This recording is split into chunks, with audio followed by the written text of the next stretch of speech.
Ce message vous est présenté par l'Assemblée chrétienne Le Tabernacle. www.letabernacle.net.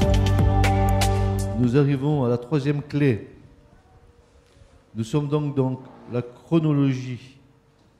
Si tant soit peu, il y a une chronologie du temps de Dieu et nous avons bien compris depuis nombreux dimanches que le temps de Dieu n'est pas le temps de l'homme.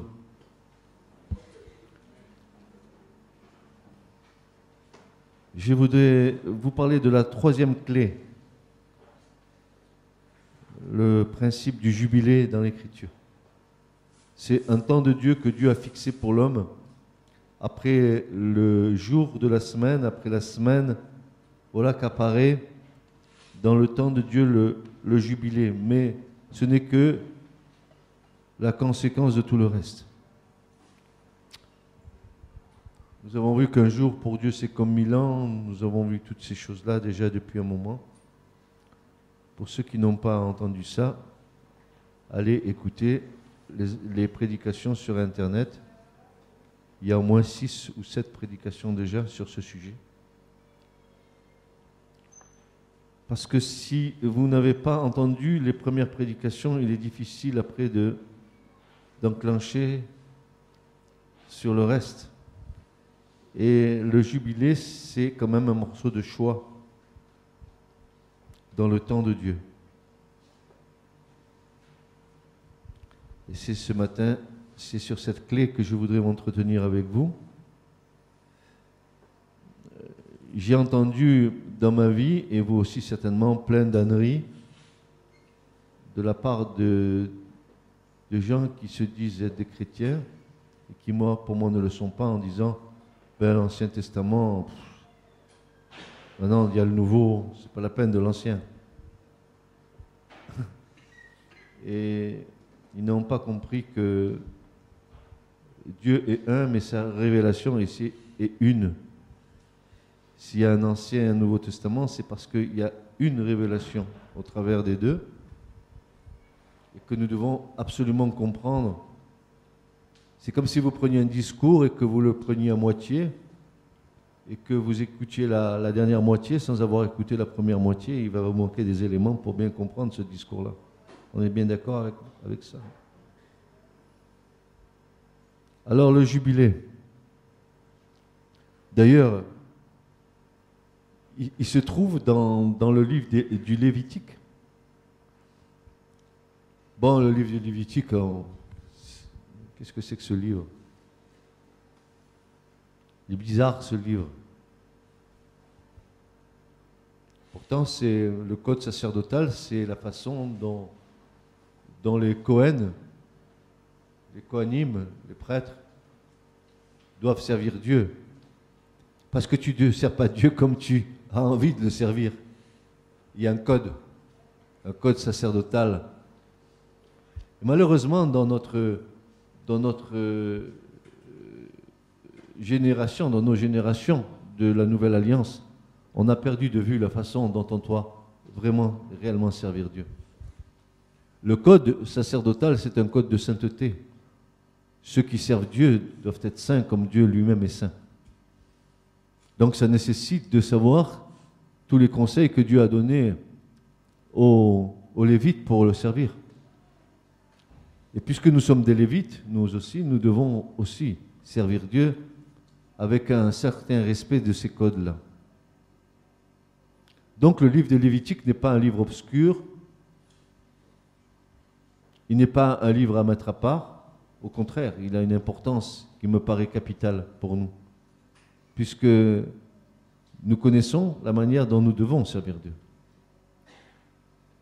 Même si aujourd'hui on ne fait pas de sacrifice d'animaux, mais quand même il y a dedans des références qui nous devraient nous avertir de la manière dont nous servons Dieu.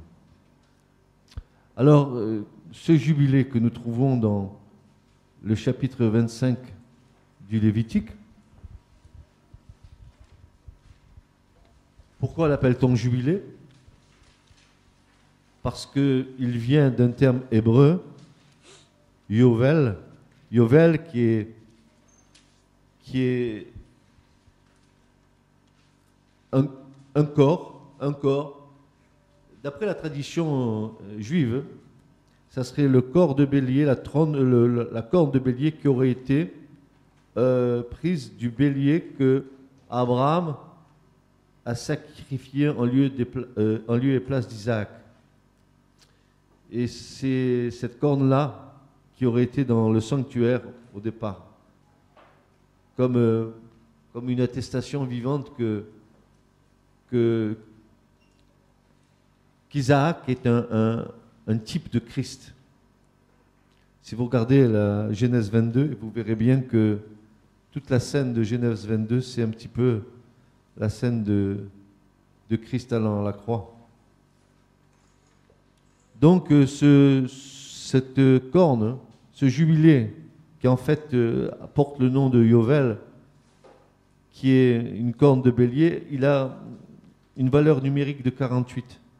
Ça ne vous dit pas grand-chose, mais pour ceux qui sont dans les valeurs numériques des mots, c'est pour ça que, frères et sœurs, je vais vous dire tout de suite et vous avertir d'un grand danger que nous avons dans notre génération, c'est que nous avons des théologiens modernes qui s'amusent à prendre l'écriture, à la cisailler, à la découper, pour dire, eh ben, c'est comme ça que c'est. Si tu touches une lettre de l'écriture, tu en quittes tout le sens de la révélation. C'est pour ça que Jésus a dit, il ne manquera aucun iota, aucun yod. Hein? La plus petite des lettres, le yod, hein, qui est la valeur numérique de 10. Il ne manquera pas une. Et nos théologiens modernes, ils coupent tout. Ils découpent tout pour démontrer que, ben non, c'est pas comme ça. Mais si toute écriture est inspirée de Dieu, la moindre lettre de l'écriture ne doit pas être touchée. La première règle qu'avaient les sages d'Israël, comme Hillel et Shammai du temps du Christ, la première règle qu'ils ont émise, c'était la règle de sainteté. On ne touche aucune lettre de l'écriture. On n'en ajoute aucune, comme disait Jean dans l'Apocalypse, et on n'en retranche aucune, car chaque lettre a une valeur devant Dieu. Si tu quittes un Aleph, tu quittes un 1. Si tu quittes un Tav, tu quittes une valeur numérique de 400. Mais tout ça, c'est dans le plan de Dieu. Parce que quand tu rentres dans cette partie de l'écriture, tu t'aperçois que même les valeurs numériques te parlent de Dieu. Donc, enlever quoi que ce soit à l'écriture, c'est enlever, n'est-ce pas, une partie de la révélation. Et la parole de Dieu est oui et amen, on n'en touche rien du tout. Rien. Pas un yud, pas un iota, rien. On ne touche rien, on n'enlève rien. Pourquoi? Parce que tu quitterais de l'écriture une lettre qui est inspirée de Dieu et qui a sa place là et pas ailleurs que là. Parce que Dieu veut te parler là, à ce moment-là. Dans un yud, il te parle, dans un tav, il te parle, il te dit tav, c'est 400 et tav, c'est la croix. Donc tu ne peux pas quitter ça. C'est scellé. La célébration de cette année comportait entre choses la restitution des terres à leurs anciens propriétaires, la rémission des dettes, la libération des esclaves et le repos de la terre. Imaginez, c'était quelque chose de très important en Israël. Mais vous allez voir, c'est encore beaucoup plus important que ce qu'on croit, n'est-ce pas? Si je regarde le Lévitique, et je regarde du chapitre 1 au chapitre 25, je vais m'apercevoir, si vous êtes un peu perspicace, et si vous avez vraiment cette envie de sonder, de chercher dans l'Écriture, vous allez vous apercevoir d'une chose tout à fait étonnante. Au chapitre 1 et au verset 1, il est dit, « Et l'Éternel appela Moïse et lui parla de la tente d'assignation, disant, parle aux fils d'Israël. » Et pendant les 24 versets, Dieu va parler à Moïse dans la tente. Bouche à bouche. Mais au chapitre 25, c'est plus pareil. Regardez bien par où ça commence. Chapitre 25, verset 1.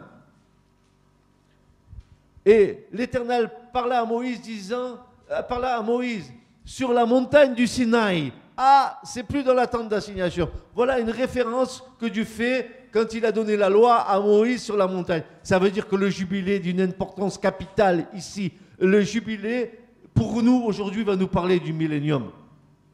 à un temps de repos. Un temps où Dieu va donner le repos à sa création.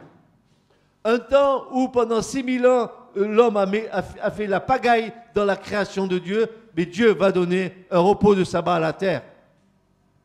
Et le jubilé qui va venir, ce 7e millénaire, ça sera un temps de repos pour la terre et pour les hommes.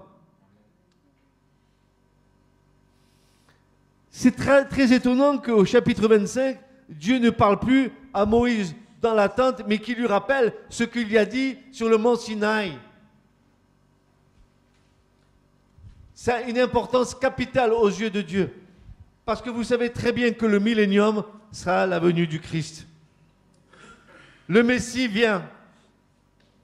Il descend pour introduire un millénaire de repos dans lequel il régnera en tant que roi et qu'il régnera en tant que souverain sacrificateur.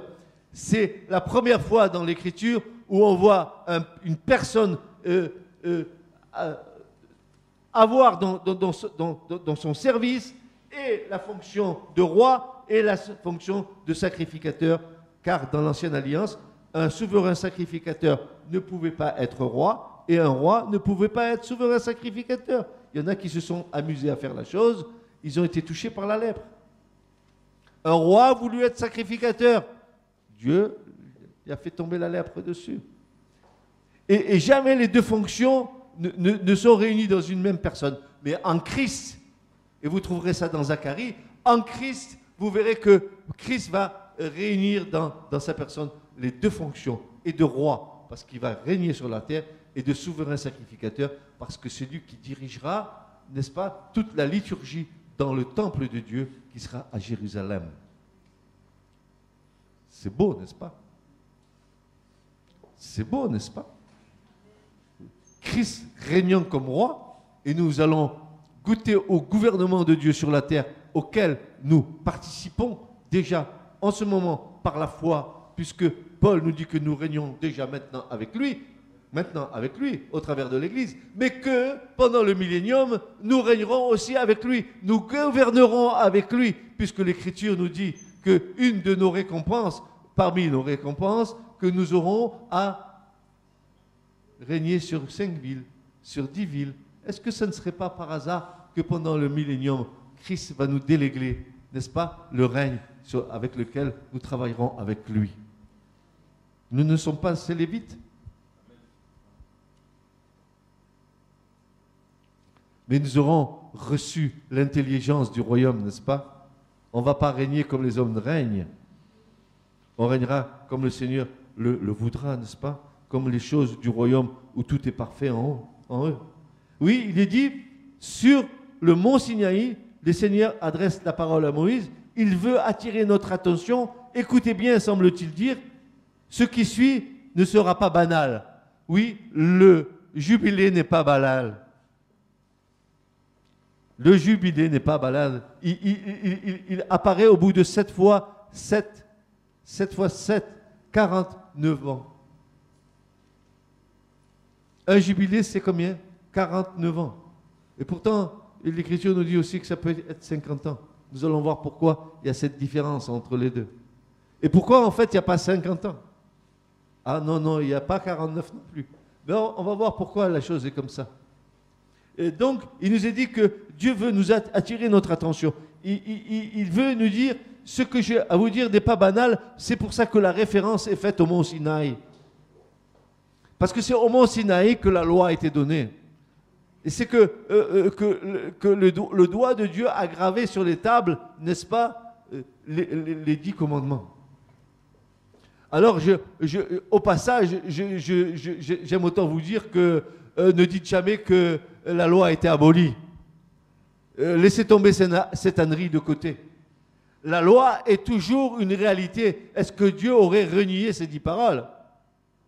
La loi, elle est bonne pour qui? Pour les pécheurs aujourd'hui. Parce qu'il faut bien que le pécheur, il sache qu'il est un menteur, il sache qu'il est un tricheur, il sache qu'il est un adultère, il sache qu'il convoite le bien de son prochain, il sache. Les 10 commandements de Dieu, c'est la loi dans laquelle tu plonges tes yeux et qui te donne la réalité de ton être intérieur.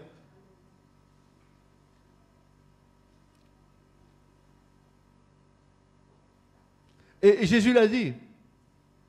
Je ne suis pas venu pour abolir la loi. Je suis venu pour l'accomplir. Je suis venu pour la rendre, pour l'amener à la plénitude. À la plénitude. Ça veut dire, ce qu'un homme n'a pu faire en respectant la loi, Christ va le faire. C'est parce que Christ a respecté et observé les 10 commandements de Dieu qu'aujourd'hui nous ne sommes pas condamnés.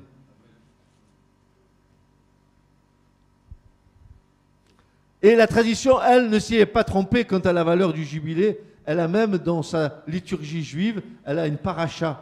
Cette paracha, elle s'appelle en hébreu Bahar Sinaï. Ça veut dire dans le mont Sinaï ou au mont Sinaï. Elle rappelle que Dieu a parlé là à Israël et à Moïse, au travers de Moïse à Israël, pour lui dire que le jubilé, c'est quelque chose de très, très, très, très important. C'est prophétique, le jubilé.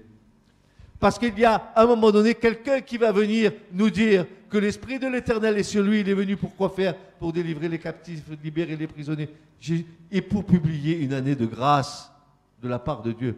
Comme si Jésus venait dire, je viens accomplir moi le jubilé. L'instant est solennel. Jusqu'ici, le lecteur est resté avec Moïse dans la tente de la rencontre où le Seigneur est descendu dans sa gloire. Là, le Seigneur a parlé à Moïse pour lui donner toutes sortes de prescriptions, surtout dans le domaine cultuel, c'est ce qu'on vient de voir, mais pas uniquement.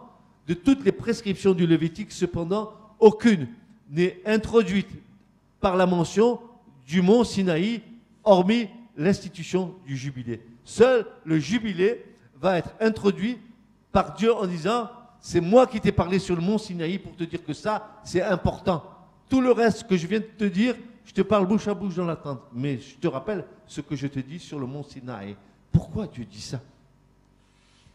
Qu'est-ce que l'Éternel a en vue? Mais le regard prophétique de Dieu, il s'étend du départ jusqu'à la fin pour nous.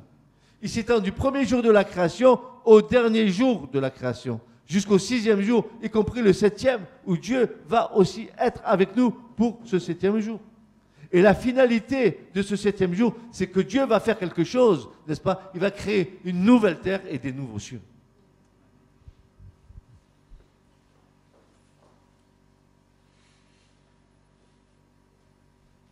Qu'a-t-il donc de spécial? Et qu'est-ce qu'elle a donc de spécial, cette 50e année, pour être ainsi déclarée sainte? Lévitique 25, verset 12. Cette année-là est déclarée sainte de la part de Dieu. Pourquoi?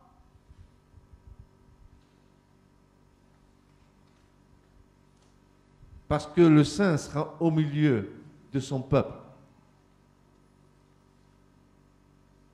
Parce que le Christ sera au milieu de son peuple pendant le millénium. Le saint sera au milieu des autres saints.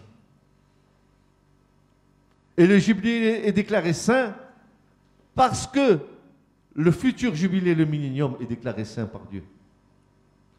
Le Shabbat, c'est une mise à part. Et nous avons vu la dernière fois que le Shabbat, n'est-ce pas, c'était quelque chose que nous devrions saisir avec une autre vision, nous, dans la Nouvelle Alliance. Ça veut dire que nous avons compris, comme le déclarait Marc, en Marc 2,24, que le Christ est l'Adonai du Shabbat. Il est le maître du sabbat. Que Christ est Shalom, il est le prince de la paix. C'est lui la paix personnifiée. C'est lui le véritable Shabbat. Et tu trouves ton repos, non pas dans un jour, une fois dans la semaine, mais tu trouves ton repos chaque jour dans le Christ. Amen. Tu ne peux trouver ton repos qu'en Christ aujourd'hui. C'est pour ça que quand vous discutez avec certaines religions qui font le Shabbat, vous leur dites, mais s'il vous plaît, pourquoi Paul dit dans le 2e chapitre des Colossiens que désormais que personne ne vous condamne pour une histoire de pleine lune ou de Shabbat ou des Shabbats cérémoniels ou des Shabbats que Dieu a mis à part pour son peuple, que personne ne vous condamne à cause de ces choses, car ce n'était que l'ombre des choses à venir, que la réalité se trouve dans le Christ.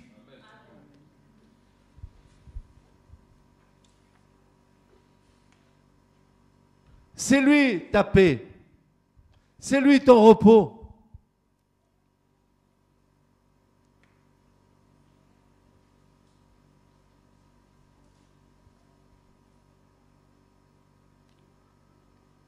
Qu'a-t-elle donc de spécial cette 50e année pour être ainsi déclarée sainte? Lévitique 25, 12. L'auteur biblique prend soin néanmoins d'éveiller notre attention sur le chiffre 7 et même le chiffre 49. Il va dire en verset 8 du Lévitique 25, il va dire ceci: tu compteras 7 semaines d'année, c'est-à-dire 7 fois 7 ans. Cette période de 7 semaines d'année représentera donc 49 ans. Il prend le soin de nous dire la chose.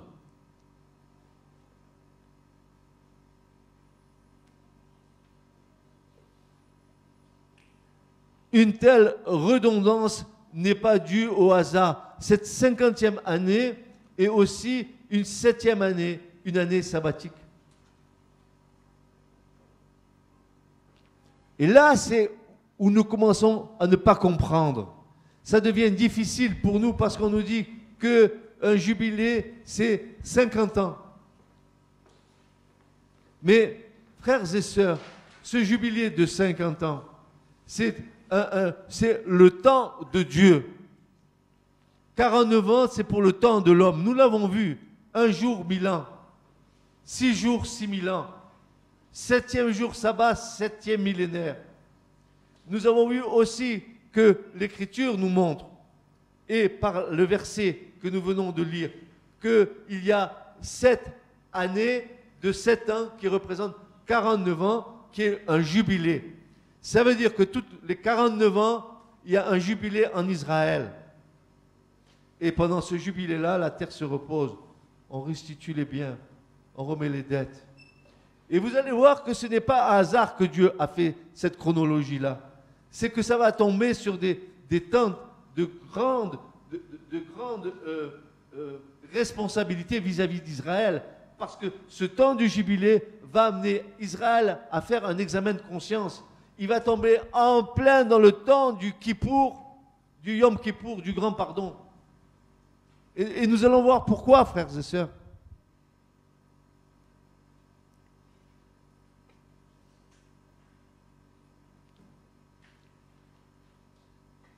Ne dites plus jamais que le Lévitique est un livre nul. Dites c'est une véritable perle. D'ailleurs, le livre de Lévitique n'existe pas en hébreu. L'hébreu, il ne met pas de titre au livre. Quand il y a le Sefer Torah, ça commence par Bereshit et ça finit par Israël, le dernier mot du Deutéronome. C'est qu'un seul livre. Il n'y a pas le livre de la Genèse, il n'y a pas le livre du... Ça n'existe pas en hébreu.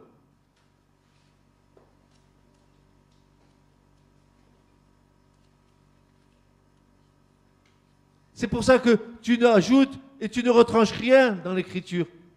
Dis ça à un juif, tu vas voir ce qu'il il va prendre le sac et la cendre de l'énormité que tu auras dite. Ces paroles de Dieu, tu quittes rien à la parole. Dieu a parlé, tu n'auras pas l'audace de quitter une parole à Dieu, non? Toi, vermisseau, espèce de concre là que nous sommes, verts, nus, misérables. Nous voulons, nous, donner des leçons à Dieu en disant, mais c'est pas comme ça que ça a été écrit. Je vais couper là, je vais couper. Passe-moi le ciseau, s'il te plaît. Et tu quittes à la révélation de Dieu. Tu es en train de quitter la règle de sainteté, la règle d'interprétation. Toute l'écriture est sainte et inspirée de Dieu. Elle a en elle le souffle divin. Elle est inspirée, inspirée. Théopneustos. C'est le pneuma de Dieu qui inspire la parole. Comment tu peux toucher à ça? Ou alors, tu divagues. Ou alors, ton orgueil te fait divaguer.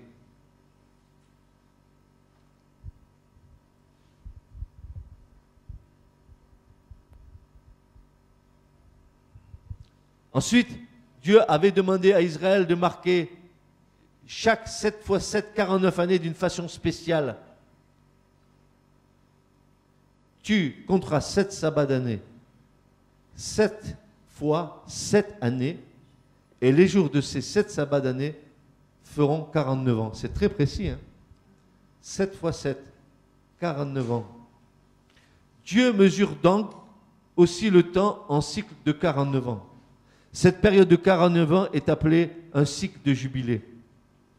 Et quand nous rentrons dans la chronologie du temps de Dieu, nous verrons que le temps de le jubilé ont toujours marqué les faits saillants où Dieu a agi.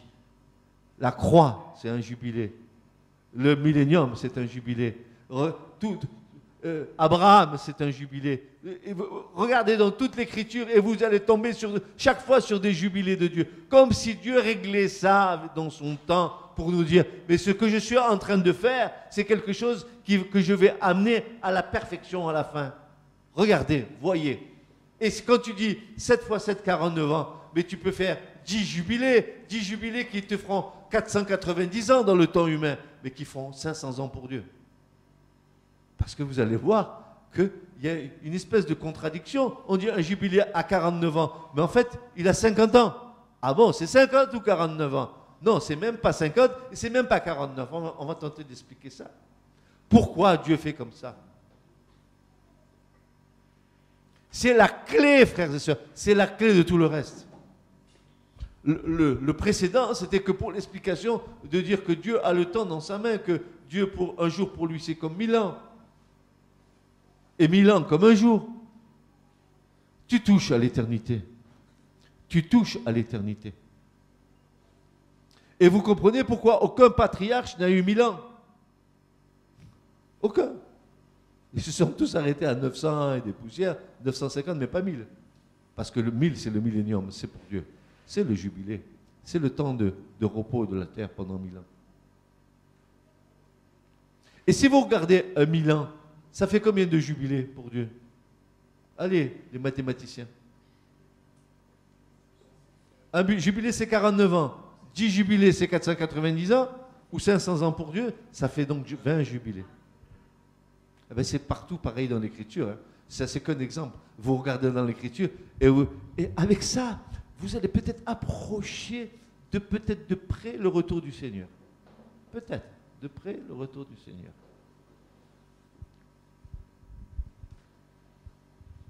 J'ai dit peut-être. Que ceux qui entendent ne disent pas que j'ai dit qu'il revenait demain. Non. J'ai jamais dit ça. J'ai dit il va revenir bientôt. Ben écoutez, je ne veux pas me mouiller. Parce que ceux qui se sont mouillés, il va falloir qu'ils rendent des comptes à ceux qu'ils ont trompés. Comme certains sur Internet. Qui ont dit que c'est le 28 septembre. Du 15, le 28, il y en a tous ils ont tous dit leur date. Cette année, hein.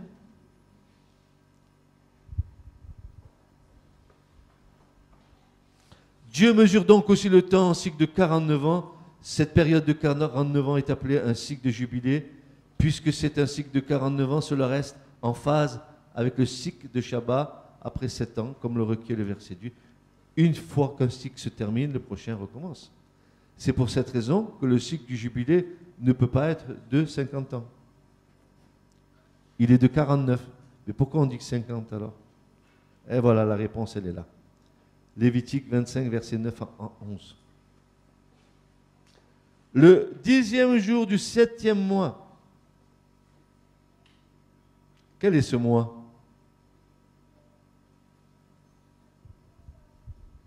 Quel est ce mois? Pas moi, hein? Le mois MOIS.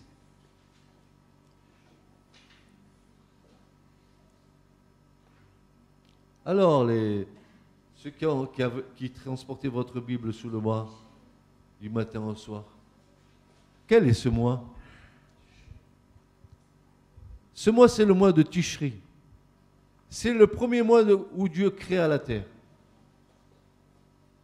C'est le mois de la création, Tishri. Et Dieu dit, le 10e jour du 7e mois, donc de Tishri, tu feras retentir le son éclatant de la trompette. Le jour des expiations, vous ferez passer la trompette dans tout le pays. Pendant 10 jours, où est Didier? Sonne-moi un coup de chauffard, s'il te plaît. Pendant 10 jours, du matin au soir,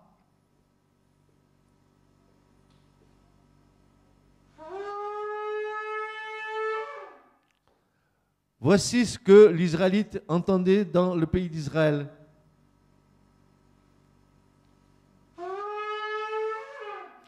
Pendant 10 jours, Yom Teruah, les jours où tout Israélite devait se repentir de tous ses péchés.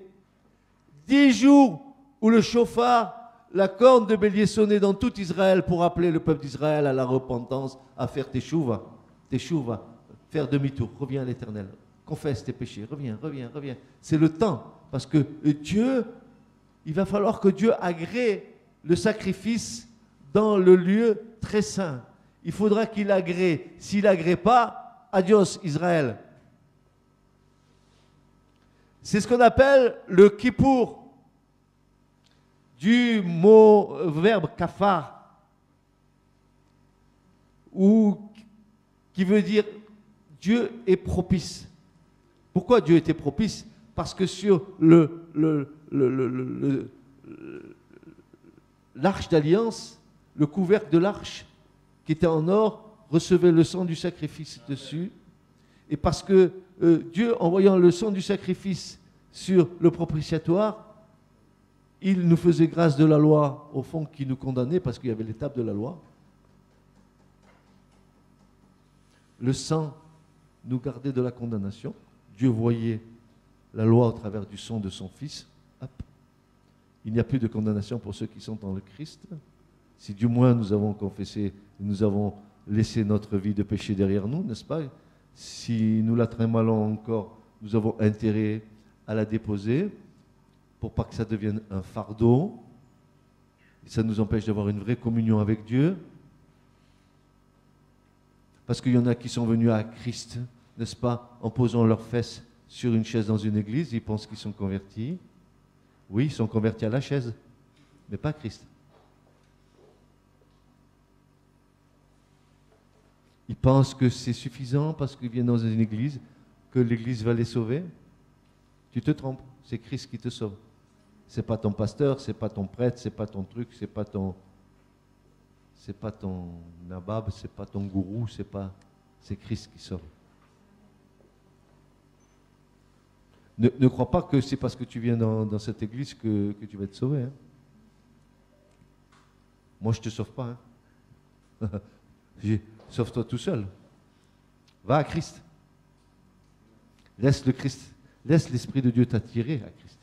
Laisse le Père t'attirer à Christ. Écoute, ce n'est pas avec ta connaissance que tu viens à Christ. Elle te sera utile pour plus tard. Mais laisse l'Esprit de Dieu t'attirer à Christ. Ne dis pas parce que tu connais la parole que tu es à Christ. Laisse-le t'attirer. Laisse-le pénétrer ta vie. Laisse-le faire sa demeure en toi. Laisse-le allumer la flamme du premier amour en toi. Laisse-le prendre la place dans ton cœur. Sois le temple du Saint-Esprit. Laisse-le faire. Ne fais pas. Ne fais rien. Ne fais rien. Dépose tes armes intellectuelles. Dépose tes armes charnelles. Dépose tout. Sois nu. Nu. Sois nu. Et laisse-le te revêtir d'une robe blanche. Laisse-le faire à lui. Laisse-le prendre sa place dans ton cœur.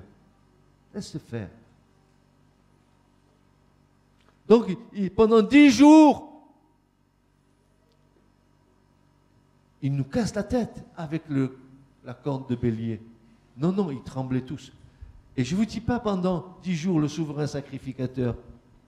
J'ai un traité de Yoma. Yoma, c'est des traités de chez les Juifs. Comment un souverain sacrificateur se préparait pour rentrer dans le lieu très saint? Je ne vous dis pas, frères et sœurs. Je ne vous dis pas, on lui mettait la corde au pied parce que s'il n'était pas agréé de Dieu, il pourrait tomber raide mort dans le lieu très saint. Je ne vous dis pas, il confessait ses péchés, les péchés de son peuple, les péchés de sa famille. Il se rappelait il récitait par cœur toute la sortie d'Égypte aux anciens d'Israël qui étaient avec lui pendant 10 jours, sans bouger dans la tente ou dans le tabernacle ou dans le temple, sans bouger jusqu'à ce qu'il puisse pénétrer comme ça dans le lieu très saint. Tu crois que c'est une rigolade de s'approcher de Dieu, toi? Tu crois que Christ est ton pote, c'est ton copain, tu lui tapes sur la main, et hop, papa, quel bon copain que j'ai. Tu crois que c'est ça Dieu, toi? Mais tu te trompes, mon pauvre. Ma pauvresse, tu te trompes si tu crois ça.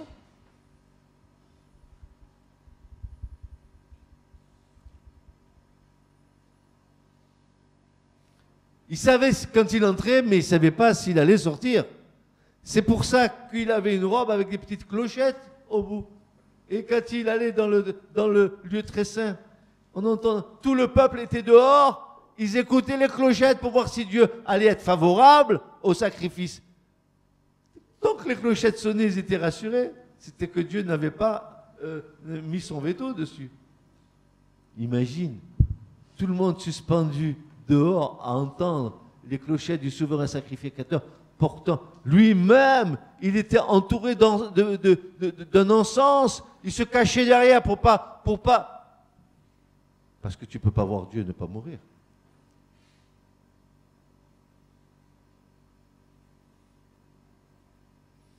Non, mais vous croyez que notre Dieu est un rigolo, hein?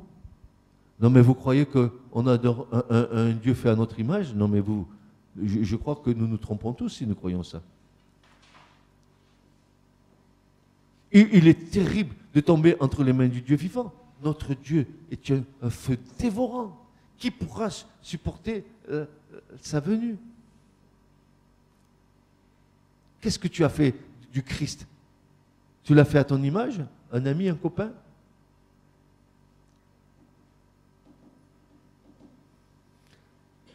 Pendant 10 jours. Mais tu nous casses la tête de sonner le chauffard 10 jours. Mais non. Tout Israël savait ce que ça représentait. Et il savait que le 10e jour, au moment du grand pardon, ce qu'on appelle le grand pardon, au moment où le souverain sacrificateur allait apporter un sacrifice pour ses propres péchés et pour les péchés du peuple, n'est-ce pas, qu'il allait rentrer dans le lieu très saint, dans la présence de Dieu, ne sachant pas s'il allait ressortir. Souvenez-vous des 2 fils d'Aaron. Souvenez-vous des 2 fils d'Aaron, la révolte de Corée. Vous ne connaissez pas ça? Allez à Nombre 16. Ne dites pas que Nombre 16 est un livre dépassé. Allez voir un petit peu. Ne dites pas que le Lévitique, ne dites pas que l'Exode s'est dépassé. Ne dites pas que la Torah s'est dépassée. Dites que c'est la vérité.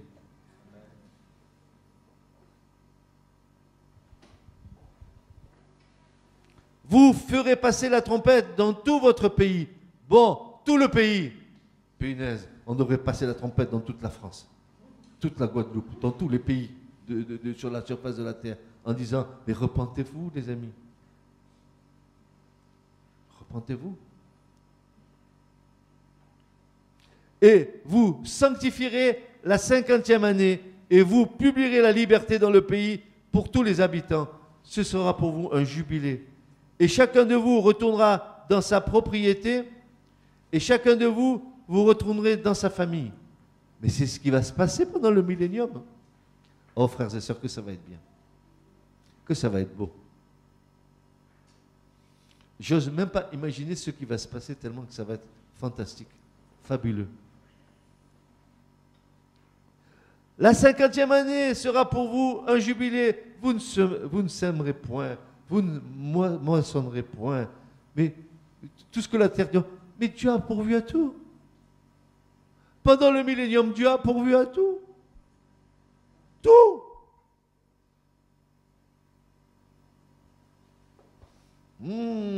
Tu veux du pain? Il descendra du ciel.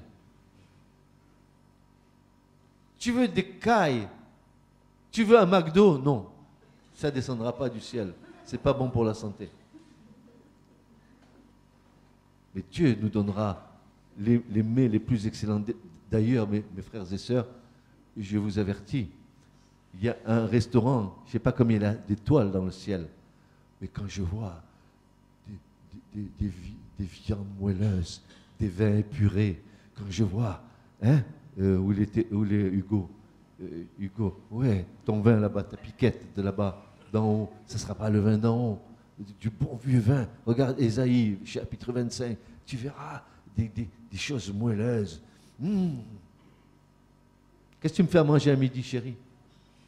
Tu verras, tu vas te régaler. Tu te régaleras. Et vous vous rappellerez, vous direz, le vieux là-bas, il nous avait dit que c'était bon. C'est plus que bon, c'est excellent. Ce sera pour vous un jubilé, et chacun de vous retournerait dans sa propriété, et chacun de vous retournera dans sa famille. La 50e année sera pour vous un jubilé. Vous ne sèmerez point, vous ne moissonnerez point ce que la terre produira d'elle-même, et vous ne vendangerez point la vigne non taillée. Comme nous l'avons vu, Dieu appelle l'année du jubilé une 50e année, mais ce n'est ni la 49e, ni celle d'après. Comment est-ce possible? La réponse est dans Lévitique 25:9, le 10e jour du 7e mois, le jour des expiations, sera le départ de la 50e année. Ça veut dire que la 50e année, elle part du milieu de la 49e, c'est-à-dire elle part du mois du Tishri, donc le 7e mois, et elle ira jusqu'au 7e mois de la 50e année. Donc elle n'est ni une 50e, ni une 49e, mais elle est une 50e à la manière de Dieu. Moitié de la 49e et moitié de la 50e. C'est pour ça qu'il y a 49 ans et 50 ans. 50 ans, c'est le temps de Dieu. 49 ans, c'est pour les hommes. C'est pour ça que vous multipliez par 10 et vous verrez que chaque fois que vous multipliez par 10 le jubilé, vous aurez le temps de l'homme, 490 ans, et le temps de Dieu, 500 ans. Si vous avez, si vous avez 2000 ans, eh ben, c'est pareil. Vous faites les multiplications, les divisions comme vous voulez, et vous verrez, c'est toujours un homme impair pour l'homme et un nombre pair pour Dieu, c'est-à-dire non, un homme impair pour l'homme et un homme impair pour Dieu, parce que ça termine par un 9, et pour Dieu c'est 50, ça termine par un 0, c'est pareil.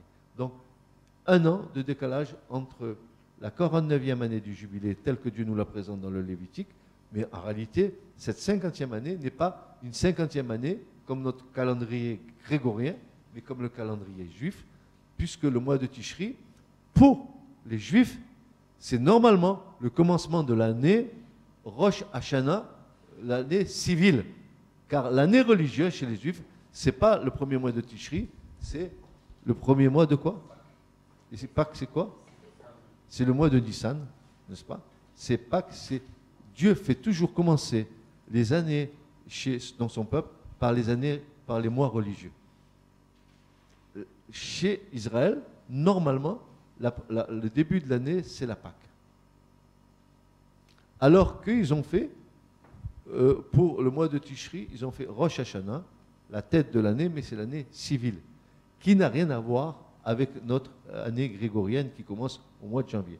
Voyez-vous, le grand piège des théologiens, c'est d'avoir voulu interpréter l'Écriture avec un temps terrestre et non pas avec un temps divin.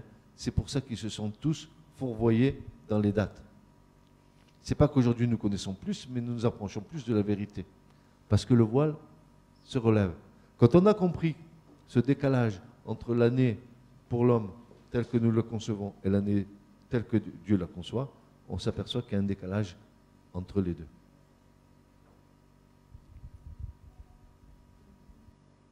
L'année du jubilé commençait à mi-chemin de la 49e année et finissait à mi-chemin de l'année suivante. Vous avez bien compris ça? C'est important. C'est important parce que, après toutes les dates que nous avons dans la Bible, elles doivent être comparées avec ces temps-là. C'est pour ça qu'il y a beaucoup d'erreurs dans les prévisions prophétiques. Parce qu'on a toujours essayé d'interpréter la parole prophétique qui est un temps de Dieu avec le temps humain. Et là, on s'est planté. Car le temps de Dieu n'est pas le temps de l'homme. Elle ne commençait pas comme les autres années, le premier jour du mois, mais le 10e jour du 7e mois. Vous avez bien compris? Elle commençait le 10e jour du 7e mois et pas le premier jour du mois. Parce que le 10e jour du 7e mois, c'était le jour du grand pardon. Le jour du grand pardon. C'était une année de grâce spéciale. L'année acceptable de la faveur du Seigneur. Quand toutes les dettes furent pardonnées, tous les esclaves libérés et les familles séparées réconciliées. C'est beau. C'est beau, n'est-ce pas? Les familles séparées, réconciliées. Tu avais intérêt, n'est-ce pas, à faire une bonne teshuva. C'est pourquoi cela ne pouvait pas commencer avant le jour du grand pardon. Tant que le grand sacrifice expiatoire n'était pas fait pour Israël, puisque la grâce ne pouvait s'écouler que sur la base du sang versé lors d'un sacrifice expiatoire, le jubilé ne pouvait être parfaitement accompli que sur la base de l'expiation. C'est pour ça que le grand jubilé de Christ se termine sur la base de quoi? Expiation. Quand vous regarderez, si vous avez un peu de temps pour essayer de mettre un peu vos nez dans tout ça, vous verrez que Jésus à la croix, au moment où Jésus est mis en croix, il est en train d'accomplir un jubilé. Une expiation, comme Dieu l'avait demandé, là, dans le Lévitique. Exactement, la chose s'est reproduite. Ne me dites pas que le Lévitique, ça ne sert à rien. Jésus a accompli cela. Il a accompli un vrai jubilé. Il a accompli une expiation, un grand pardon, au moment où un jubilé était en train de s'accomplir. Au moment de quoi? Eh bien, au moment où Christ devait accomplir toute l'œuvre du Père. Je viens, ô Dieu, pour faire toute ta volonté. Tu n'as voulu ni offrande, ni holocauste, et tu m'as fait un corps, et j'ai dit, me voici, envoie-moi, Hébreu. Envoie-moi. Il est écrit de moi dans le Sefer Torah, dans le rouleau. Il est écrit. Ah, s'il est écrit de Christ dans le rouleau, dans la Torah, ce n'est pas la peine de me dire que l'Ancien Testament, il n'a plus lieu d'exister. Au contraire, il a une valeur. Écoutez-moi bien, le Nouveau Testament, il appuie sa démonstration sur plus de 300 citations de l'Ancien Testament. Comment voulez-vous qu'il existe sans l'Ancien Testament? Puisque Christ, il est déjà au premier verset de la Genèse. Il est là. Va le chercher, il est là. Trouve-le, joue à cache-cache avec lui. Il est là. Il est là. Et tu dis qu'il n'est pas là? Oui, il est là, mais il est caché. Tu sais que Dieu est un vrai enfant joueur. Il se cache, il joue à cache-cache avec toi. Oh, tu crois l'attraper? Hop, non, c'est froid, c'est froid. Oh, mais c'est tiède, comme un cache-cache. Ah, ça chauffe. Au moment où tu dis, ah, bah, hop, ça devient froid. Il est parti à côté. Va le chercher. Et toute ta vie, tu cherches. Mais au fur et à mesure que tu cherches, tu trouves. Et tu trouves. Et tu trouves. Ceci faisait évidemment référence à Christ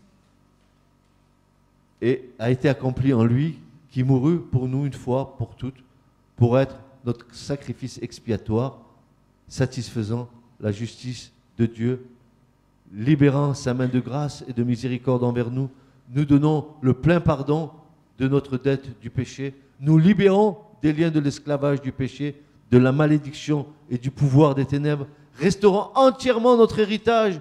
Chaque bénédiction qui avait été perdue depuis la chute d'Adam a été rétablie par Christ.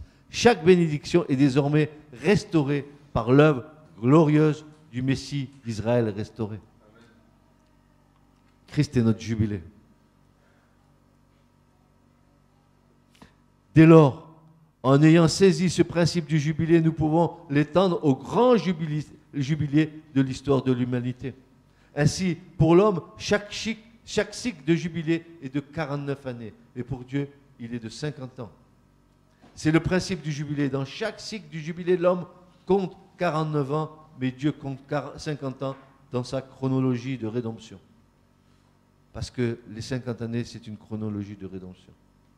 Parce que ça tombe toujours un jour d'expiation. Toujours. Toujours. Quand nous appliquons le principe du jubilé à l'échelle globale de la structure du temps, nous pouvons immédiatement comprendre comment accorder le cycle actuel des 490 années d'histoire d'Israël avec le cycle de 500 ans que nous nous attendrions à avoir d'après le modèle de la semaine un jour égale 1000 ans, et donc une demi-journée égale 500 ans. Une demi-journée égale 500 ans. Un jour 1000 ans, demi-journée 500 ans. 49 ans pour l'homme, 50 ans pour Dieu. 98 ans pour l'homme, 100 ans pour Dieu. 490 ans pour l'homme, 500 ans pour Dieu. 980 ans pour l'homme, 1000 ans pour Dieu. C'est pour ça qu'ils ne sont jamais arrivés à 980 ans, les patriarches. Parce que c'était 1000 ans pour Dieu. Et 1000 ans, ce n'est pas pour l'homme, c'est pour Dieu. 1960 ans pour l'homme, 2000 ans pour Dieu. Voyez-vous, ça c'est la chronologie divine. Dans la chronologie de rédemption de Dieu, avant la croix, quand l'homme avait terminé 49 ans, Dieu comptabilisait 50 ans. Par contre, après la croix, le jubilé a été accompli en Christ. Et la situation est donc différente désormais. Il n'y a maintenant plus d'année spéciale dans la chronologie de rédemption, puisqu'elle a été accomplie par Christ, pour l'Église et l'ère du royaume, puisque le peuple de Dieu vit maintenant constamment dans l'année du jubilé. Jusqu'à Christ, c'était 49 ans pour 50. Après Christ, c'est 50 ans définitivement. C'est plus 49 mois pour l'homme, puisque Christ accomplit le jubilé parfait de la rédemption. Donc désormais, depuis la croix jusqu'au millénium, c'est le temps de Dieu qui court. C'est plus le temps de l'homme. Christ, il a accompli cela. Est-ce que vous avez un peu compris ça? Il fallait que quand même que le peuple ait cette connaissance-là. Vous ne croyez pas? Et nous avons vécu sans cette connaissance. Et nous nous sommes empêtrés dans des choses humaines. Nous avons lu et nous avons vu et nous avons voulu expliquer la parole de Dieu avec l'intelligence humaine. Mais tout est écrit dans la parole. Nous avons toutes les clés là. Et je ne vous parle pas du reste. Parce que si je vous parlais du reste, on serait là pendant des années. Parce qu'en plus de ça, ce qu'il faut que vous sachiez avant que le message se termine, que vous sachiez une chose. C'est que le temps de Dieu s'est toujours arrêté à partir du moment où Israël a péché. L'horloge de Dieu, l'horloge prophétique s'arrête au moment où Israël pêche. C'est pour ça qu'il y a un décalage dans l'Écriture. Et dès qu'Israël est revenu et s'est à nouveau humilié devant Dieu, le temps prophétique de Dieu a redémarré. C'est pour ça qu'il y a des blancs. C'est pour ça qu'on ne peut pas essayer d'interpréter la parole de Dieu si on ne tient pas compte de ces choses-là.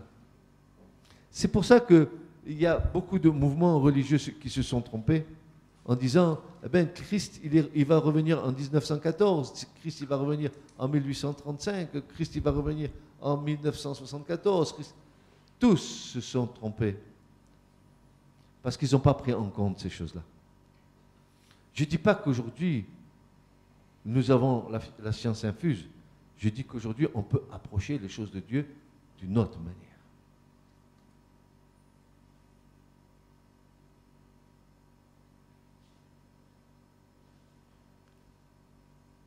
Tu as au moins un jubilé dans ta vie, tu as déjà 49 ans.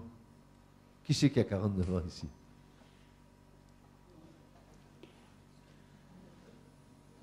« 49 ans chez l'homme, 50 ans pour Dieu. » Compris que la 50e année, ce n'est pas 1er janvier jusqu'au 31 décembre, c'est premier mois de Tishri, qui est un mois d'octobre, n'est-ce pas, jusqu'au mois d'octobre de l'année d'après. Donc, la 50e année, elle chevauche sur 2 années, sur la 49e et sur la 50e. C'est pour ça que nous ne pouvons pas dire que c'est une 50e à la manière humaine, mais elle se démarque, c'est une 50e année à la manière de Dieu, parce qu'elle est scellée par l'expiation. Le début de la 50e et la fin de la 50e, c'est l'expiation, c'est le pardon, le grand pardon. C'est comme ça qu'il en sera ainsi pour le millénium. Frères et sœurs, n'est-ce pas beau ce que nous allons vivre? Nous qui avons été mis au bénéfice du sang de Jésus, qui avons été mis au bénéfice du sacrifice de Jésus, frères et sœurs, est-ce que nous ne sommes pas ce matin avec une joie dans notre cœur de dire, mais il nous a scellés par le sacrifice. Il nous a fait rentrer dans le jubilé par le sacrifice, alors que nous ignorons jusqu'à présent que nous étions dedans. Il nous a fait rentrer. Dieu a fait des choses que nous ignorons. Et dans lesquelles un jour nous trouverons une réponse. Ce n'est pas parce que tu es dans le jubilé que tu dois être jubilatoire. Vous voyez, c'est la même racine. Tu dois être heureux de savoir que tu as été mis au bénéfice du sacrifice de l'agneau. Que le sang a coulé et que le pardon t'a été accordé. Que tu ne crains plus rien. Parce que ce qui te séparait de Dieu, n'est-ce pas, a été ôté par le Christ. Le mur de séparation, comme dit le prophète Ésaïe, ce qui nous séparait de toi, c'était nos iniquités. Tu as mis un mur entre toi et nous à cause de nos iniquités et de nos péchés. Et l'Épître aux Éphésiens nous dit que Christ est venu à renverser le mur d'inimitié, ce qui nous séparait de Dieu. Le mur de péché, ce qui nous séparait de Dieu, à la croix, Jésus l'a ôté. Désormais, dit l'Épître aux Hébreux, approchons-nous avec confiance du trône de la grâce. Parce que le rideau s'est déchiré du haut en bas et tu as accès à la grâce. Maintenant, tu peux te présenter devant Dieu. Puisque Paul nous dit, il n'y a plus de condamnation pour ceux qui sont en Jésus-Christ, qui marchent non selon la chair, mais selon l'Esprit de Dieu. Amen. Il n'y a plus de condamnation, car il est dit, je t'ai exaucé au temps favorable et je t'ai secouru au jour du salut. Voici maintenant le temps favorable. Voici maintenant le jour du salut. Et le jour du salut nous a été accordé en Christ et par Christ. Tu ne trouveras ton plein salut que dans celui qui est l'objet de ton salut, car Dieu dit, l'apôtre Luc, Dieu dit par la bouche de l'apôtre, Dieu a suscité dans la maison de David un puissant sauveur. Dieu a suscité dans la maison de David une corne de délivrance pour nous délivrer de la main de tous nos ennemis. Kera soteria, Dieu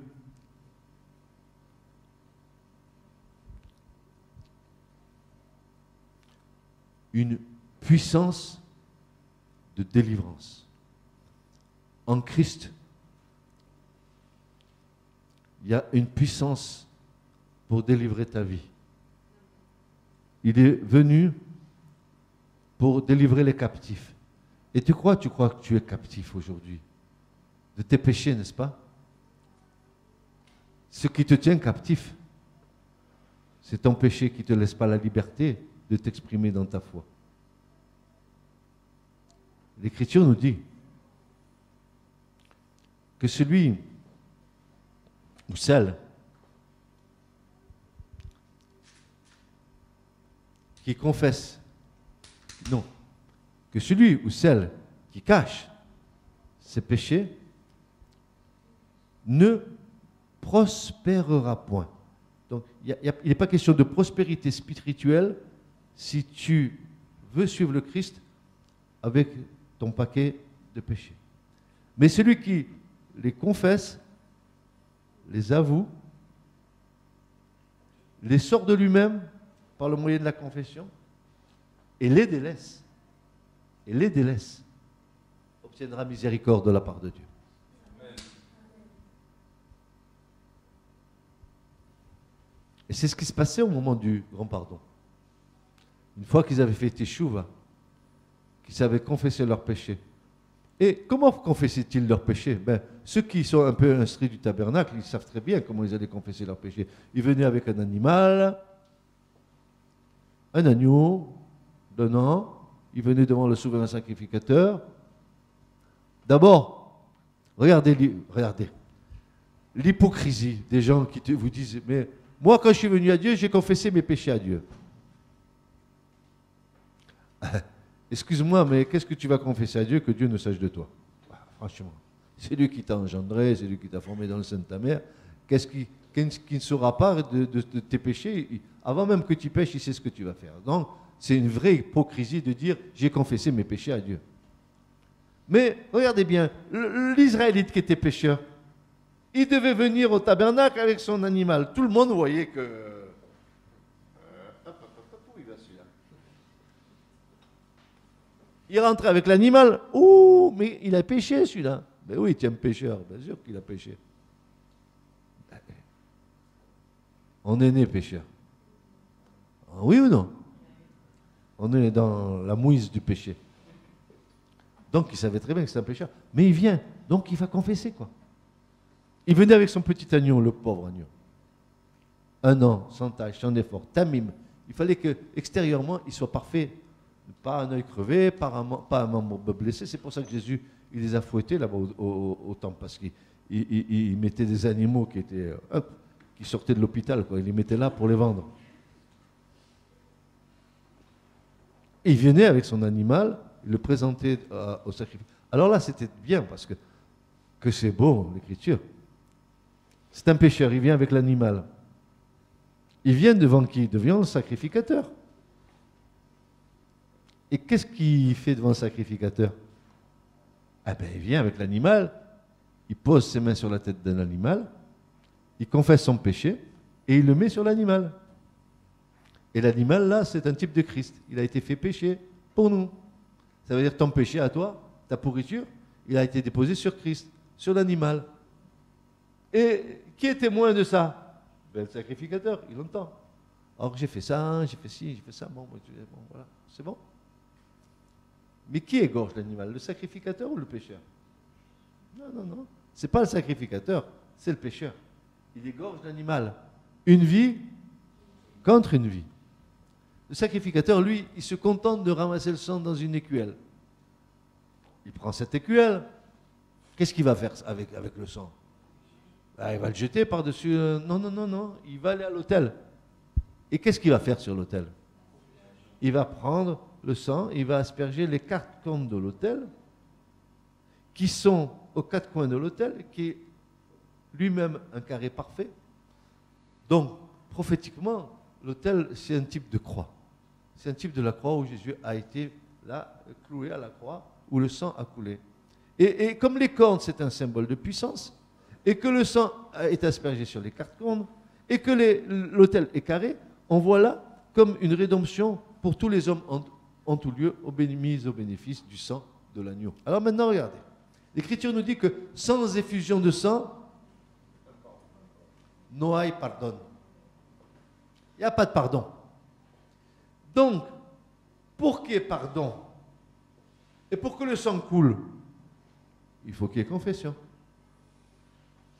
Tant que la confession n'a pas été faite, tu ne peux pas être mis au bénéfice du sang de Jésus. Pourquoi? Parce que le pécheur qui rentre dans le parvis, c'est toi qui es conduit par le Saint-Esprit qui est en train de te convaincre de pécher et qui t'amène où? Ben à la croix. Ben c'est le chemin normal du chrétien, ça, du futur chrétien.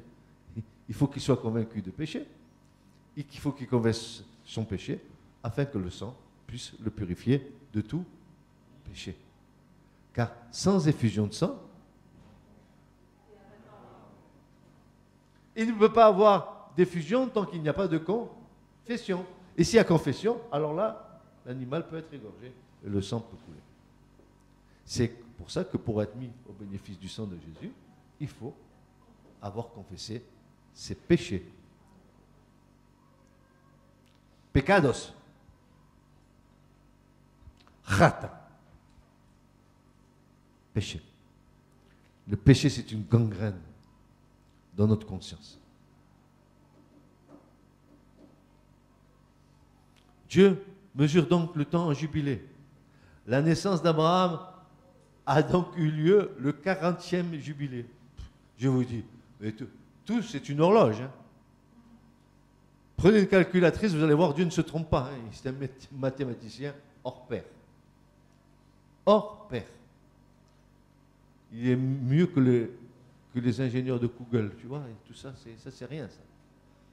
C'est un parfait mathématicien. La mort et la résurrection de Jésus eurent lieu dans la plénitude de temps, au cours même du 80e jubilé. Bam! Encore dans un jubilé. Et sa seconde venue sera pour le 120e jubilé. Vous aurez une calculette, calculez, vous verrez bien, et vous tomberez juste sur ce qu'il faut. Ainsi en est-il du jubilé. Mais là où le bas blesse, c'est que lorsque nous essayons de reconstituer le temps dans l'Écriture, alors nous nous trouvons devant des écueils de taille, car le décalage entre le temps de Dieu et le temps de l'homme, s'il n'est pas pris en compte, nous égare de plusieurs façons. Et pour terminer, il y a un élément considérable qui nous a échappé pendant de longs siècles et que tous commencent à peine à comprendre, c'est que le temps prophétique de Dieu s'arrête chaque fois que le peuple d'Israël pêche et que l'horloge reprend chaque fois qu'Israël se repent et confesse ses péchés. Alors l'horloge du temps de Dieu se remet en marche et forcément il y a un décalage avec notre façon d'aborder l'Écriture qui n'est pas celle de Dieu. C'est pour cela, mes bien-aimés, que si vous avez un peu de temps, vous prenez vos yeux, vous dites au Seigneur, mets-moi un collier dans mes yeux, s'il te plaît, Seigneur, ouvre mes yeux, que je puisse comprendre ce qui vient d'être dit et que je puisse m'approcher d'une vérité que toi, tu as scellée dans l'Écriture, qui est sous nos yeux, que nous ne voyons pas encore, mais que Dieu va révéler. Amen. En tout cas, c'est dans le 120e jubilé que le Christ, n'est-ce pas, reviendra, ça sera sa seconde venue. Alors, que dit l'Église? Maranatha, viens Seigneur Jésus. Que dit mon cœur? Viens. Que dit l'Esprit? Viens. Et nous, comme des vierges sages, nous remplissons nos lampes d'huile, nos yeux fixés sur la parole. Ne quittez jamais un seul iota de l'Écriture. Ne prenez pas l'Écriture, ne la tordez pas. Ne la coupez pas. Ne la tranchez pas. Laissez-la telle qu'elle est. Telle qu'elle est, elle est inspirée de Dieu. Et rejetez loin de vous tout théologien qui voudrait vous faire croire que Dieu s'est trompé. Malheur à l'homme qui se confie en l'homme. Mais s'il vous plaît, faites une entière confiance à celui qui a dit, et qui est notre cher frère Paul, toute écriture est inspirée de Dieu. Toute écriture a reçu le souffle divin. Il n'y a rien qui doit être enlevé. D'ailleurs, Jean le dit dans l'Apocalypse. Celui qui ajoutera ou retranchera, qu'est-ce qui lui arrive? Qu'il soit anathème. C'est exactement ce que Paul va dire aux Galates. Si quelqu'un vous annonce un autre évangile que celui que je vous ai annoncé, que ce soit même un ange ou un homme, qu'il soit anathème. Ce message vous a été présenté par l'Assemblée chrétienne Le Tabernacle. www.letabernacle.net